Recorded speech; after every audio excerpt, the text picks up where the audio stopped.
హయర్స్ నమస్కారం. నా పేరు రమేష్ కడారి, హైకోర్టు అడ్వకేట్, హైదరాబాద్, తెలంగాణ. ఈరోజు డిక్లరేషన్ సూట్ అంటే ఏమిటి తెలుసుకుందాం. డిక్లరేషన్ సూట్ ఎప్పుడు వేయాలి తెలుసుకుందాం. డిక్లరేషన్ సూట్ అనేది అండర్ సెక్షన్ 26 సిపిసి కింద మనం ఫైల్ చేస్తాం. ఈ డిక్లరేషన్ సూట్ అనేది తన యొక్క ఆస్తి తనది అని నిరూపించుకునే సందర్భంలో ఈ యొక్క డిక్లరేషన్ సూటు వేయడం జరుగుతుంది. సో ఒక వ్యక్తి తన ఆస్తిని వేరే వారు కబ్జా చేసినప్పుడు, తన ఆస్తిని తనకు తాను తీసుకోవాలనుకున్నప్పుడు తనకు సంబంధించిన సేల్ డీడీ, టైటిల్ డీడీ అన్నీ కూడా చూపించి కోర్టుకు నేను ఈ ఆస్తికి ఓనర్ నన్ను నిరూపించుకునే సందర్భంలో వేసేటువంటి పిటిషన్, వేసేటువంటి సూట్ని మనం ఏమంటాము, డిక్లరేషన్ సూట్ అంటాం. ఇక్కడ ఎగ్జాంపుల్ తీసుకుందాం, పేర్లు మారుస్తున్నాము. ఎగ్జాంపుల్, సంతోష్ కుమార్ అనే వ్యక్తి ఒక ఆస్తి తనకు సంబంధించిన నిజామాబాద్ జిల్లాలో ఒక ఆస్తి కొనుగోలు చేశాడు, 12 గుంటలు. సో ఆ 12 గుంటల్లో తన కొనుగోలు చేసిన తర్వాత అతనికి ఒక వ్యక్తితో గొడవలు వచ్చినాయి.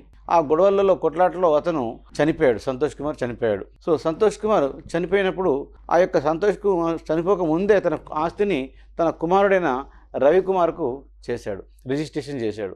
సో రవికుమార్కు సంతోష్ కుమార్ చనిపోయిన విషయం బాగా భయాందోళన కలిగించింది. ఎందుకంటే ఆ శత్రువులు తన శత్రువులే చంపారు అన్నటువంటి భయంతోని ఆ యొక్క రవికుమార్ ఆ ఆస్తి దగ్గరికి వెళ్లకుండా పోయాడు. అప్పుడు అదే అదునుగా భావించినటువంటి అతని యొక్క డిఫెండెంట్ అంటాం, మనం ఎదురు వ్యక్తిని అంటాం, డిఫెండెంట్ అంటాము. ఈ యొక్క రవికుమార్ మనం ఇక్కడ ప్లేంటిఫ్ అంటాం అనమాట. అతను చెక్ రాజారాం అతను వ్యక్తి ఆ యొక్క ఆస్తికి కబ్జాలోకి వచ్చేయడం కాకుండా అక్కడ ఒక ఇల్లు కూడా కన్స్ట్రక్షన్ చేశాడు, ఒక గుంట ఏరియాలో ఇల్లు కూడా కన్స్ట్రక్షన్ చేసి అది వేరేళ్ళకి అమ్మేశాడు. సో అప్పుడు ఏమైపోయింది, ఆ ఆస్తి సంతోష్ కుమార్కు సంబంధించినటువంటి ఆస్తి రవికుమార్కి రిజిస్ట్రేషన్ అయినప్పటికీ అతను యొక్క ఫేక్ డాక్యుమెంట్ పెట్టి అతను వేరేళ్లకు అమ్మేయడం కూడా జరిగింది తక్కువ రేట్లో. అప్పుడు ఈ యొక్క రవికుమార్ నన్ను సంప్రదించడం జరిగింది. ఏమని, నా యొక్క ఆస్తి నాది, నాకు సంబంధించిన డాక్యుమెంట్స్ అన్నీ కూడా నా దగ్గర ఉన్నాయి.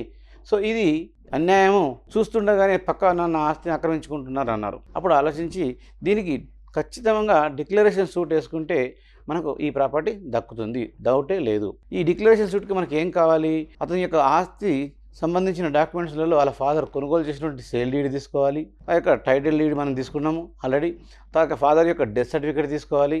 సో ఈ యొక్క ఆ ఫాదర్ ఎవరికైతే అమ్మారో, ఎప్పుడైతే పొజిషన్లో ఉన్నారో వాళ్ళని వెకేట్ చేయమని చెప్పి కూడా మనము పిటిషన్ వేసుకోవాలి. అప్పుడు వేసుకుంటే ఖచ్చితంగా ఆ ఆస్తి రవికుమార్కి చెందుతుంది.